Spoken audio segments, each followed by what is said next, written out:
ভালো করে বুঝ যে x sin x dx এটা কি করব যোগজীকরণ করার ক্ষেত্রে প্রথমে আমরা x টাকে ঠিক রাখবো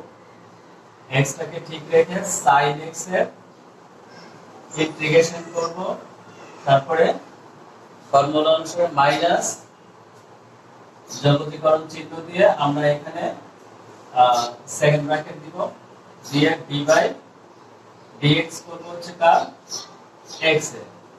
তারপরে আবার যোগজীকরণ করব কার এই sin x dx second bracket দিয়ে আমরা আবার dx টা লিখব তাহলে এবার খেয়াল করে দেখ যে x sin x এর ইন্টিগ্রেশন হচ্ছে minus cos x sin x এর ইন্টিগ্রেশন কি মাইনাস cos x তারপরে এখানে এই যে x এর ডিফারেন্সিয়েশন কত 1 তাহলে আমরা এখানে 1 না লিখলেও আর এই sin x এর ইন্টিগ্রেশনটা হচ্ছে মাইনাস cos x তাহলে মাইনাস এখানে প্লাস cos x dx এবার